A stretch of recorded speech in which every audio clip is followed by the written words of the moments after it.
Hi guys, welcome to Short Stories and Sarcasm. I'm Caroline, and today I've got a different kind of video for you. I collected the dictionary.com word of the day for the past little while. I used them as inspiration for book recommendations.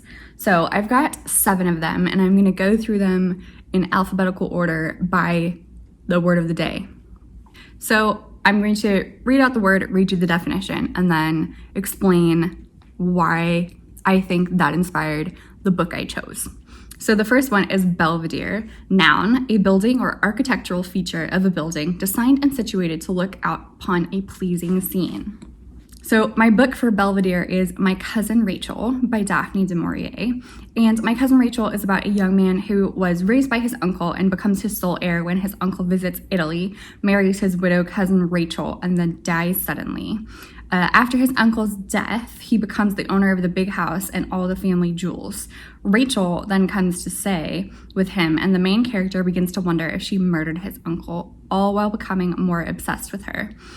And the main character and Rachel bond over their shared love of gardening and horticulture and begin to redo the gardens on the estate. So technically the big house is a Belvedere because it overlooks a nice garden. And My Cousin Rachel is a classic Gothic Daphne du Maurier novel, and it's wonderful and suspenseful. Inimical, adjective, unfriendly, hostile. And for this, I am choosing Mexican Gothic by Silvia Garcia Moreno. Noemi gets a letter from her cousin Catalina, who has married Virgil Doyle and lives with his family in a once grand house, proclaiming to be poisoned by her in-laws. Noemi visits Catalina and tries to disentangle her from the strange Doyle family who restrict Noemi and Catalina's movements and contact.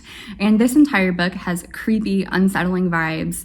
The family are all really weird and hostile, and so I think this book can be described as having an inimical vibe. And I read Mexican Gothic last year, and I wrote a book review on it, so I will put that in the description box so you can read my full thoughts on it. Neophyte, noun, a beginner or novice. And for this, I'm choosing All Our Hidden Gifts by Caroline O'Donoghue. I read this recently, last month, and have not been able to stop thinking about it since. I absolutely love this book. And this book begins with Maeve finding an old tarot deck and starting to do tarot readings. So she's a beginner at tarot. See? Neophyte.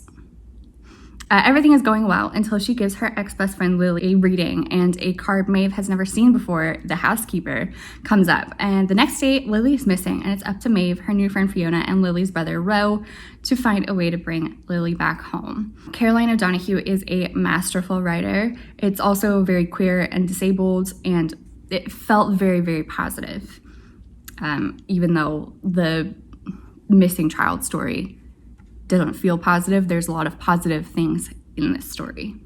Capacity, noun, smallness of quantity, scarcity, scantiness. So for this, I'm choosing This Is How You Lose the Time More. I've forgotten who it's by. I didn't put it in my notes. Note for future me. This book is very short, so it fits the smallness of quantity prompt from this word, and this book follows 2 fighters on opposite sides of a war in a dying world who start an unlikely correspondence when one of them finds a note that reads "burn before reading." And they start a time travel pen pal system, and it eventually becomes romantic. And sci-fi is not usually my genre, but the writing in this is really beautiful and it feels very literary. And this is another one where I have written a full review, and so I'll put that in the description box for you to read. Plenipotent. Adjective, invested with or possessing full power. And for this, I'm choosing Blvedere by Jordan E. Fuego. And this follows our main character, Tari Sai, who has been raised by a cold mother figure who she knows only as the Lady, who wants to use her as an assassin tool to kill the prince of this kingdom. And so she travels to the capital to see if she has what it takes to be one of the prince's, not bodyguards, but close personal counsel, where she has access to him. And this fantasy world also has this thing called the Ray, and the person who possesses the Ray, presumably the prince, has full power or is plenipotent, sacrosanct, Adjective, extremely sacred or inviolable. So for this, I'm choosing The 40 Rules of Love by Edith Shafak. And Edith Shafak is one of my favorite authors.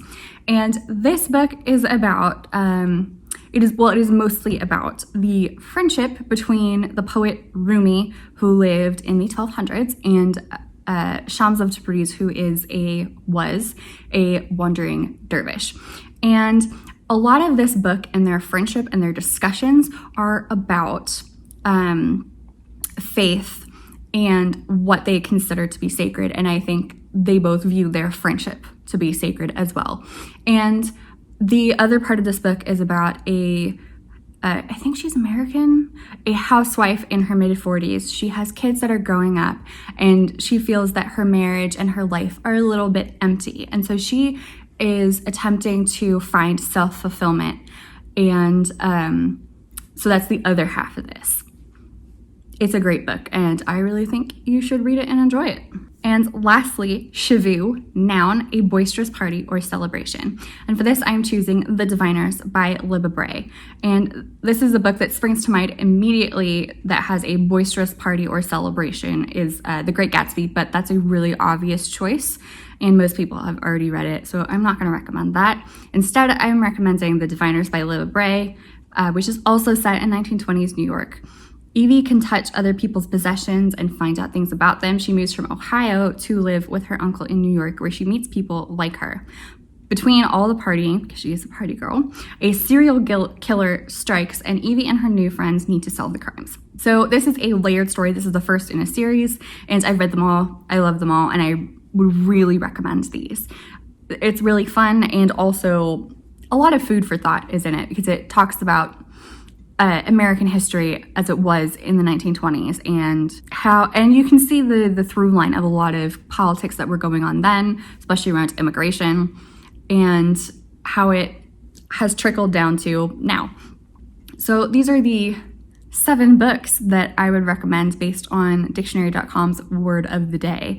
And I thought this video was really fun to plan out and film. So if you like this video, you can give it a like, and you can also let me know if you want to have more of these, because dictionary.com does a word of the day every day. And so there is plenty of material to work with. So I hope you subscribe to watch more videos of mine, and you can also follow me on social media. All my links will be in the description box, and I will see you next time. Bye guys.